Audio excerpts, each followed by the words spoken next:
যে এই অসাধু লোকগুলো কিন্তু তখন লন্ডন গিয়েছিল এগুলোকে ব্যবস্থা করবার জন্য, যাতে করে পরবর্তী সময়ে তারা সুবিধাটা নিতে পারে।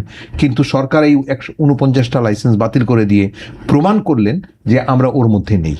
বর্তমান সময়ে এবং বাংলাদেশের বর্তমান অর্থনৈতিক সময়ে এই বিদেশের শ্রমবাজার থেকে যে আমরা সরবরাহটা পেয়ে থাকি, এই যে 25-26 বিলিয়ন US ডলার প্রতি বছরে, এইটাই কিন্তু আমার এখন একটা প্রধান ইনকাম।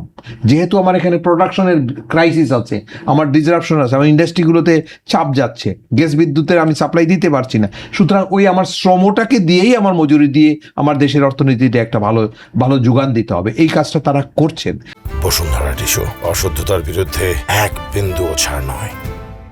সুতরাং পিছন থেকে ব্যাকআপ সাপোর্ট যেটা সরকারি তরফ থেকে দেওয়া উচিত, রাষ্ট্রের পক্ষ থেকে দেওয়া উচিত, সেটিকে এনশিওর করবার জন্য আমি সরকারের যারা এগুলোর দায়িত্ব নিচ্ছেন, মন্ত্রীরা, প্রতিমন্ত্রীরা কথা বলছেন, আমি তাদের মধ্যে আমি আকাঙ্ক্ষা করব তাদের মধ্যে যেন কোনো কোঅর্ডিনেশনের অভাব না হয়।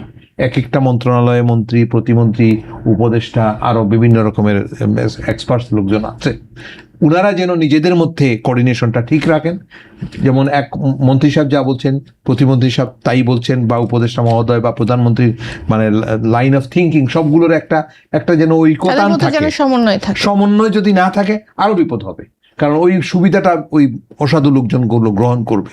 কিছু যে ঠোকাঠুকি বিভিন্ন জায়গায় করছে না তা নয়, এই সরকার মানে অভ্যুত্থান পরবর্তী সময়ে আমার কাছে আমরা খোঁজখবর পেলাম, অনেকেই হয়তো এগুলো পেয়েছেন, যে এই অসাধু লোকগুলো কিন্তু তখন লন্ডন গিয়েছিল এগুলোকে ব্যবস্থা করবার জন্য, যাতে করে পরবর্তী সময়ে তারা সুবিধাটা নিতে পারে। কিন্তু সরকার এই 149টা লাইসেন্স বাতিল করে দিয়ে প্রমাণ করলেন যে আমরা ওর মধ্যে নেই। এই প্রোপাগান্ডা যেটা ছিল এটার মধ্যে নেই, এবং ওর মধ্যে কিন্তু ওই লোকগুলো জড়িত, এবং কয়েকটি বিখ্যাত নাম কিন্তু, বা কুখ্যাত যাই বলেন, কয়েকটা নাম কিন্তু সমধিক পরিচিত। সারা দুনিয়ার মানুষই এই কয়েকটা মানুষের নাম জানে যারা এই কর্মের সাথে সংশ্লিষ্ট, এবং এরা কিন্তু তাদের এজেন্সি, সাব এজেন্সি এগুলো দিয়ে রাজনৈতিক সুবিধাগুলোও তারা অতীত সময় গ্রহণ করেছেন। রাজনৈতিক পরিচয়টাতেও অনেক রাজনীতিবিদরা কিন্তু এই লাইসেন্সগুলো গ্রহণ করেছেন। এগুলো ছিল অস্বচ্ছ ব্যবস্থাপনা। এখনো আছে, এখন থাকবে কেন? এন তো বন্ধ করার চেষ্টা করছেন।